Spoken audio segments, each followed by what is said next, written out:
The 1970s were a golden age for R&B, where soul met funk and legends were born. Stevie made us think, Marvin made us feel, and Earth, Wind, and Fire made us move. These aren't just albums, they're soundtracks to an era. Let's count down 10 R&B classics that sold millions and still shine today. Number 10. Songs in the Key of Life by Stevie Wonder. I have serious news to pass on to. A sprawling masterpiece from 1906, this double album was Stevie Wonder at his creative peak.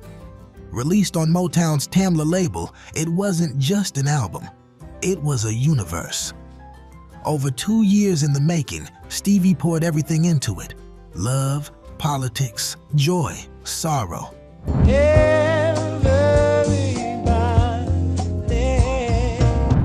Isn't She Lovely, Sir Duke, and I Wish weren't just hits.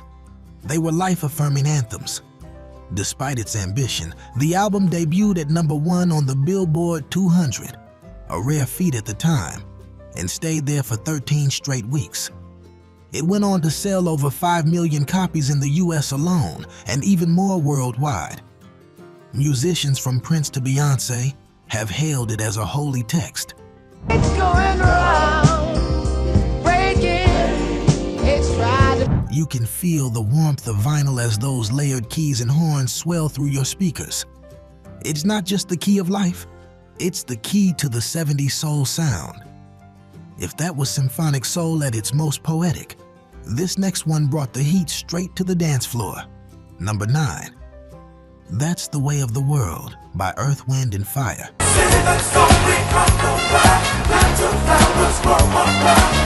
Released in 1975, this album was both a soundtrack and a statement. Produced by the brilliant Maurice White, it blended funk, soul, jazz, and even a hint of rock into something cosmic. The title track was smooth and philosophical, but Shining Star was pure fire. So you got some soul too, Columbia Records took a chance on a band with a big sound and a bigger vision, and it paid off. The album hit #1 on the Billboard 200 and went triple platinum, selling over 3 million copies. It helped redefine what an R&B group could be.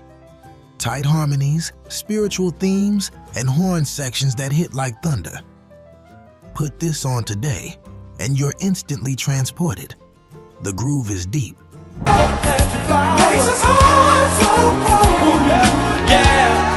The messages are eternal, and that falsetto is still flawless.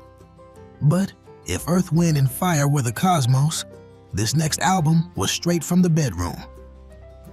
Number 8, Let's Get It On by Marvin Gaye.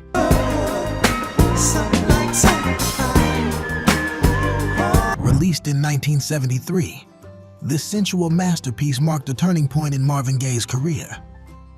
Coming off the deeply political What's Going On, Marvin turned inward, into matters of the heart, body, and soul. This wasn't protest music. This was bedroom soul, smooth and unapologetically intimate. And I hold back this feeling for so long.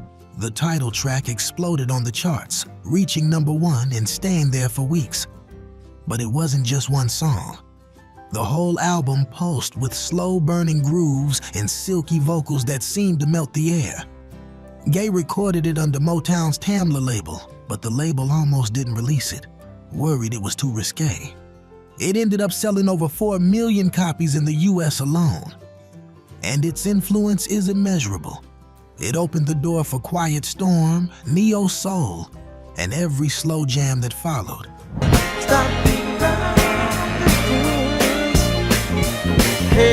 Just close your eyes and hit play.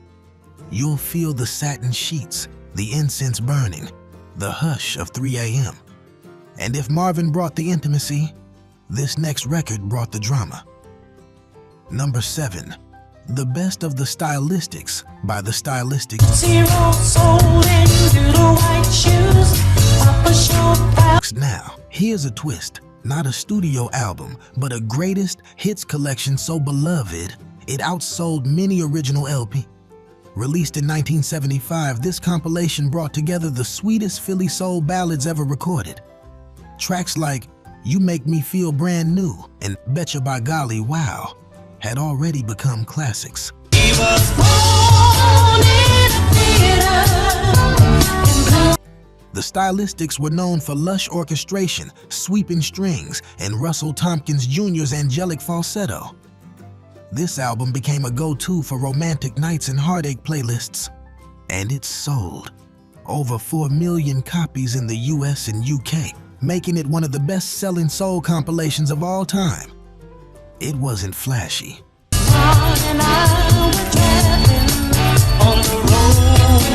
It didn't need to be.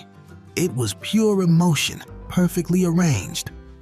But just wait, because the next entry is one woman's powerful rise to global superstardom. Number 6, Lady Sings the Blues by Diana Ross.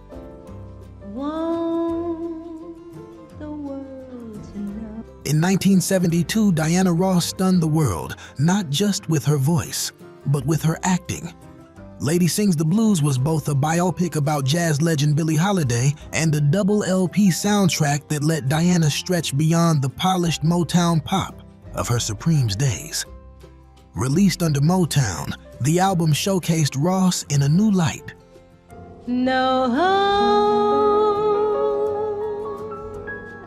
Raw, emotional, deeply expressive.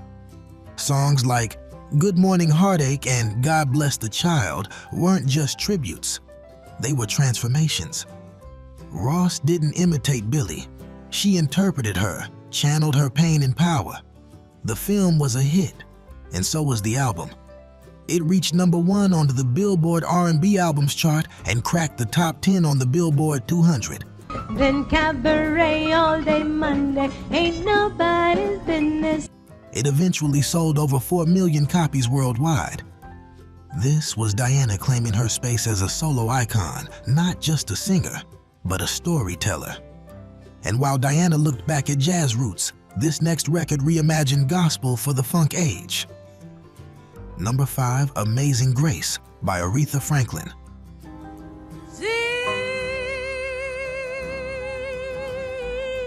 This wasn't just an album, it was a moment. Recorded live over 2 nights in 1972 at the New Temple Missionary Baptist Church in Los Angeles, Amazing Grace captured Aretha Franklin returning to the sacred music that shaped her. Backed by the Southern California Community Choir and the legendary Reverend James Cleveland, Aretha didn't just sing, she soared. I see. Tracks like How I Got Over and the title song were delivered with so much spirit, you can feel the church walls shaking. Released by Atlantic Records, the double album sold over 2 million copies in the US, making it the highest-selling live gospel album of all time. Even more stunning, it outsold many of Aretha's own pop and soul records from the same decade. This was Faith and Fire in its purest form.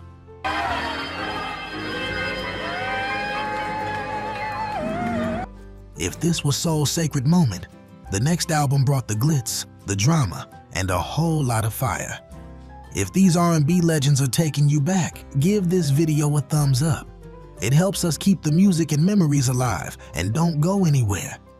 We've still got 4 chart-topping classics left, including the funk juggernaut you won't believe. Number 4, The Commodores, self-titled.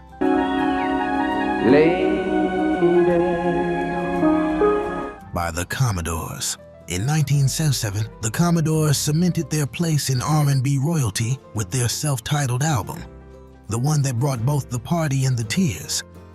It was their 5th studio album under Motown, and it showcased the group's split personality in the best way. Funk on one side, slow burn soul on the other. You see a big stone in a ball. Brick House kicked down the doors with its thumping bass line and unforgettable groove. An anthem that filled roller rinks, basement parties, and dance floors everywhere. But then came Easy, a Lionel Richie penned ballad that stopped everyone in their tracks. Soulful, stripped down, and quietly devastating, it revealed a depth that surprised even longtime fans. The album went on to sell over 5 million copies, earning multi-platinum status.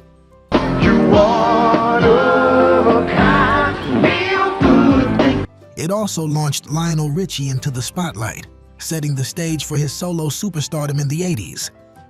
It was versatile, powerful, and irresistibly smooth. But smooth turned explosive with the arrival of a true funk odyssey. Number 3, Mothership Connection by Parliament.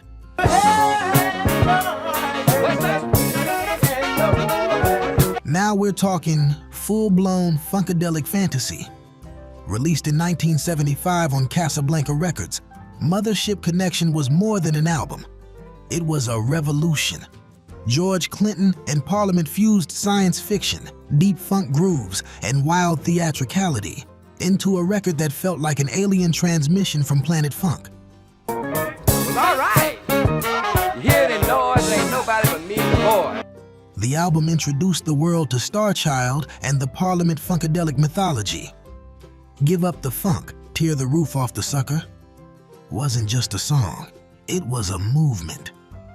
With Bootsy Collins slapping that rubbery bass and horn sections blasting like space sirens, the album was dance floor dynamite wrapped in cosmic storytelling. It sold over 5 million copies and built a fan base that crossed racial, genre, and generational lines. The Bermuda Triangle.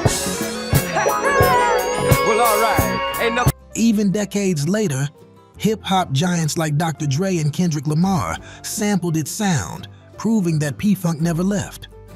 Put on your shades, climb aboard the mothership, and buckle up.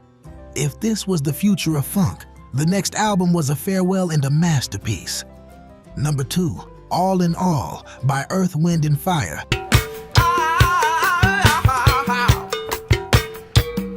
By 1977, Earth, Wind & Fire weren't just topping charts. They were changing the sound of soul music. And All in All was their most ambitious album yet. Inspired by spiritual journeys to Brazil and Egypt, this LP was a cosmic blend of Latin rhythms, African chants, and signature EWF funk. The production was immaculate. Fantasy was soaring and dreamlike. When I see your face like a morning sun, it's sparkling to shine. Serpentine Fire was primal and fiery. Every track moved with intention, layered in meaning and magic. Maurice White guided the ship with precision, blending kalimbas, horns, and chants into something visionary. The album went triple platinum, selling more than 5 million copies and earning a Grammy for Best R&B Vocal Performance by a duo, group, or chorus. It wasn't just an album, it was an experience.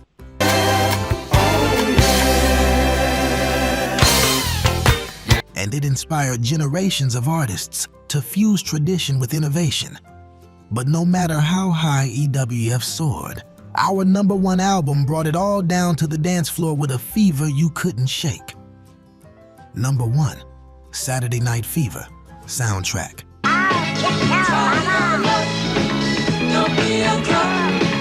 Here's the surprise. The highest-selling R&B album of the 70s wasn't by a single artist. It was a soundtrack that turned disco into a cultural explosion. Released in 1977 by RSO Records, Saturday Night Fever featured the Bee Gees, yes, but also a slew of R&B and soul giants that made this a true crossover juggernaut.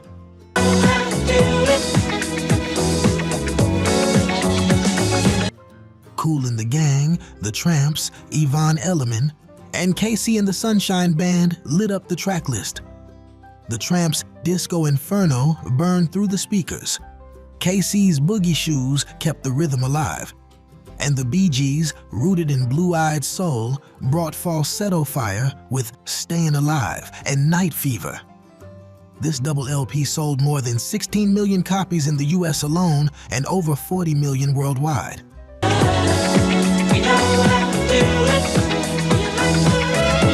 It became the best-selling soundtrack ever at the time and turned dance music into a mainstream powerhouse.